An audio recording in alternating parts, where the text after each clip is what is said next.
price. So again, Moody's has done an independent analysis of this and said that if we have a short-term debt default, that it will do two things. Short term, it will do two things. It will throw the country into a recession, and it will put about 1 million people out of work. Really serious, bad stuff. But think about the other half. The Republicans are saying that their price for not throwing us into a debt default are all of these cuts. But the cuts, according to Moody's, will throw us into a recession and will cost us about 2.6 million jobs. That is what she's leaving out is if you don't stop spending, then you're going to get thrown into a recession. She likes to pretend that a cut in government spending, particularly as it relates to tax cuts, is somehow costly for the government. They've been collecting record revenue. We've talked about that endlessly on this show. So many people are economically illiterate. Welcome back to the program. Dana Loesch here with you. You can listen coast to coast all around the country in every state in the union. You can also watch the simulcast of the nationally syndicated radio show on YouTube, Facebook, and Channel 349 DirecTV. Joining us now on this and other issues, Congressman Bob Good from the beautiful state of Virginia. He joins us now. They're right in the thick of arguing over all of this. The budget hit the floor today. That doesn't look good. The fight over the debt ceiling. I do not envy your position, Congressman. What is your thought to Senator Warren's remarks there? I didn't hear her remarks specifically there in my ear, but I will just tell you this administration is fiscally, economically illiterate. Obviously, Senator Warren is as well. Think about the president's doing, more than doubling down on his failed policies, but he's proposed a $6.9 trillion budget, the largest budget in the history of the country. We peaked at $6.8 trillion in spending during the worst of the first 2 years of the Biden presidency, and yet he wants to spend $6.9 trillion when we are, as you know, $32 trillion in national debt. That's about $100,000 per citizen with no end in sight, and this is the president's failed response. We're going to have, as I understand it, a higher corporate tax rate if this proposal were to go through than communist China under Biden's proposal. That is wild to me. We were doing so well, and now it would be a 31% increase from 21 to 28, higher than communist China's 25% rate. You know what that's going to do to the American economy. In addition to the punitive component that the Biden administration wants, they want to penalize success, as you know, penalize job creators, employers, and businesses. He has a fundamental lack of understanding that when you incentivize something, you get more of it. When you penalize something, you get less of it. And he doesn't understand what you know, which is that we have record revenues. You said it during the opening here. We've had $4.9 trillion of revenue, the first time in the history of the country. We would be running a surplus if we were just spending at pre-COVID levels of about $500 billion right now. The Trump tax cuts have driven record revenue into the economy, into the government rather. We've got to return to pro-growth policies, reversing the regulatory burden that he's been layered upon Americans, keeping taxes low, even cutting taxes beyond that, and unleashing American energy again. We cannot cut our way out of our fiscal crisis without also having growth. Yeah, one last question for you on the budget, talking with Congressman Bob Good out of Virginia's 5th District. I was really troubled to see the tax hikes for the energy sector as well, because this is right on the heels of the Inflation Act that they passed, where it was something like $20 billion in additional taxes for the energy sector. Now it's like $30 billion in additional taxes for oil and gas, when we do not, we need really refinery expansion. There's a lot of other things that we could do instead of taxing punitively this industry so as to kind of pave the way for the Chinese monopolized rare earth element, green tech. Your thoughts on that? And do you think that the House is going to stop it? I guarantee Republicans will stop it, absolutely. His willingness, as you know, to try to put the petroleum industry, reliable, affordable energy industry out of business through regulatory burdens, through denying them the ability to have access to capital, and then, of course, increasing the tax burden upon them. Meanwhile, he's using Americans' hard-earned tax dollars to subsidize unreliable, unaffordable energy. It is a hoax, the climate crisis, and it's a hoax that we can measurably impact the temperature of the earth by cutting back simply on America's reliable, affordable energy production. We're the cleanest large producer in the world, and it is a lie to say that we're not doing the best job with clean emissions and clean energy production here in the United States. Congressman, I was really pleased to see a tweet of yours back from February 28th. You tweeted, with the alarm emoji, fittingly. Quote, I just dropped a new bill to combat unconstitutional federal overreach on the Second Amendment rights of all Americans by prohibiting the FBI and ATF from coordinating with local law enforcement to carry out no-knock raids that pose an unreasonable risk to the public. And we've talked about that obviously on my radio program before. I've written endlessly about it. Because most of the no-knock raids that are taking place, there have been fatalities that have been involved with this unnecessarily.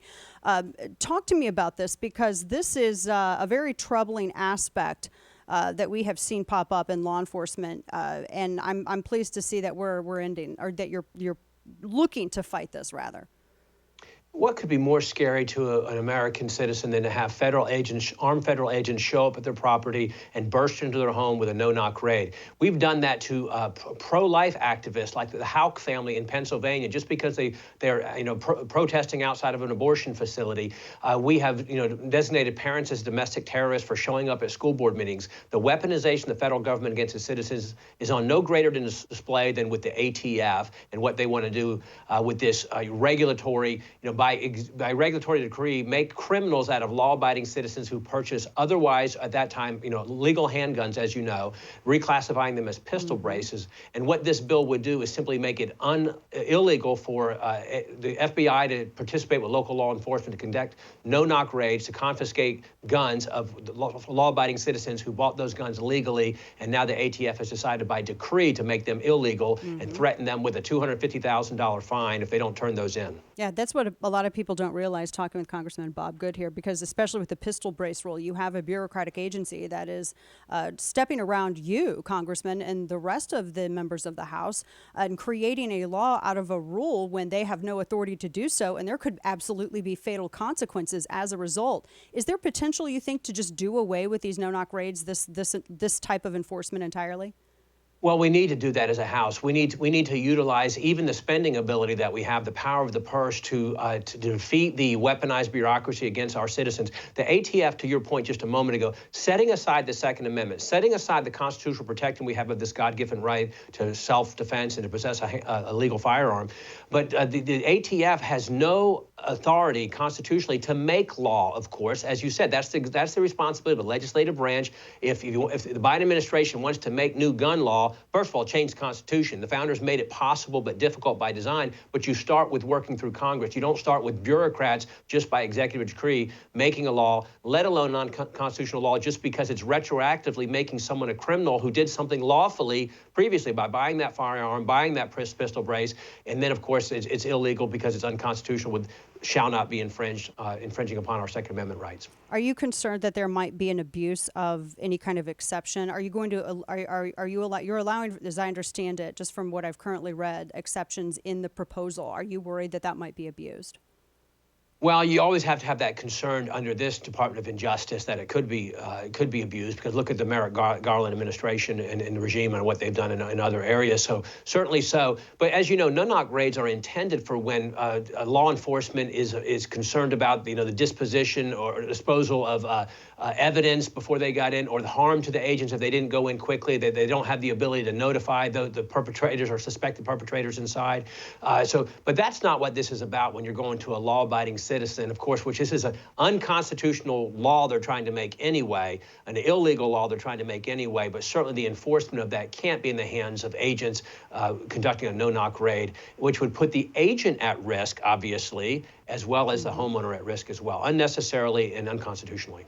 Yeah, it's good to see movement in this position, towards this direction, because there was the story a few years ago of the man in Maryland who no-knock raid, and it was someone who was trying to carry out an ERPO order that apparently probably would have been overturned by a judge in court. But this individual, somebody bangs on your door at 4 a.m, you're going to go to that door thinking, oh my gosh, the worst is happening. Who's banging on my door at this time? It's in the middle of the night still. And subsequently, that man ended up being shot and killed. And those are the type of things that we, obviously we would like to avoid. One last quick question for you.